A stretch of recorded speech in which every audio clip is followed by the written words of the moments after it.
Okay, I'm just going to walk through the use of ChASM on one text segment here.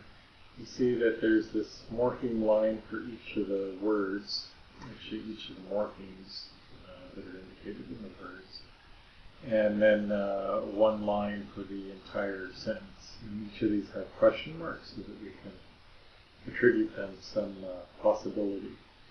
So, for instance, white here is an adjective, so I'm just going to skip over there. I use the left and right arrow keys to jump from one annotation to the next.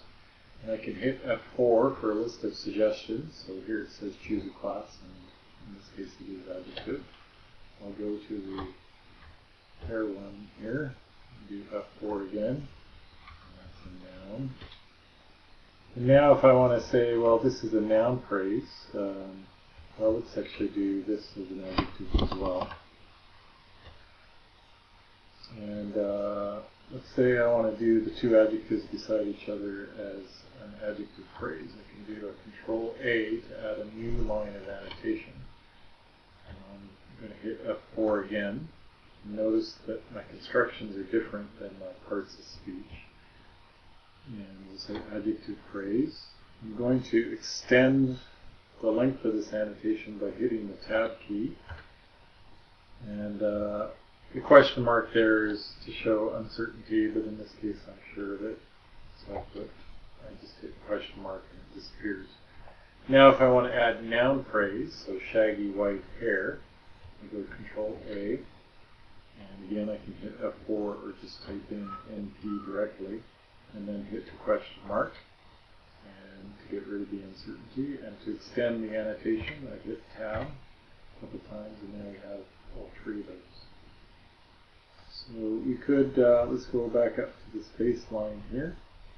This is a preposition. So again, I'll hit F4, and on the preposition. And if I want to say that this is a prepositional phrase, then I do Control A. And now I can go Shift Tab to extend backwards, and hit F4. Prepositional phrase, and again I'll get rid of the question mark.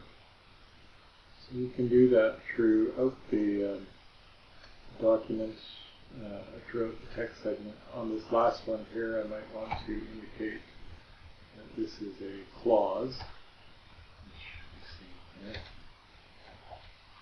So there's a whole lot more we can add in here, of course. So for instance here, I don't think we'll be able to do this in version 1 of the Flex tool, where we actually have morphemes. But in this case, let's say that this is a verb, and this is a verb suffix. I'm not sure if they were using them here. No, simulfix, actually. That's what they use in their documentation here. So we'll just use what they have. And we'll add that as a verb word. So these two things come together as a verb word.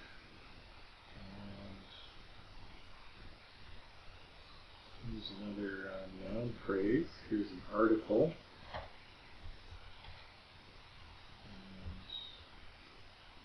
And adverb.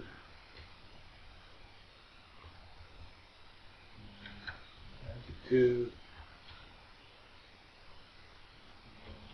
noun,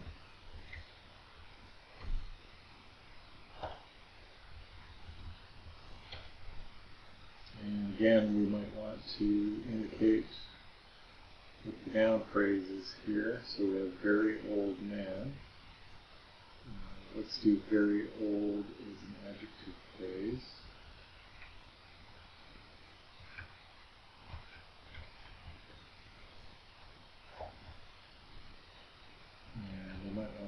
Noun phrase to that, very old man. And I might want to add another NP, so we have an NP within an NP. Or maybe we can just get rid of this upper line here. that. So that gives you an idea of how this works. You might want to say that, let's see, this here and use a verb phrase.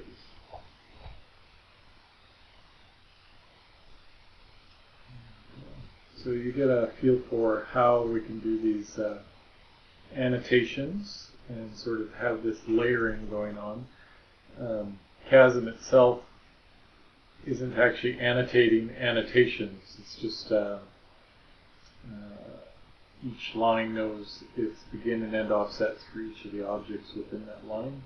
And then there's another utility here called synthesis that takes a look at the hierarchy. It will determine what verb phrases can be made up of, what clauses can be made up of, and I'll show that in another video.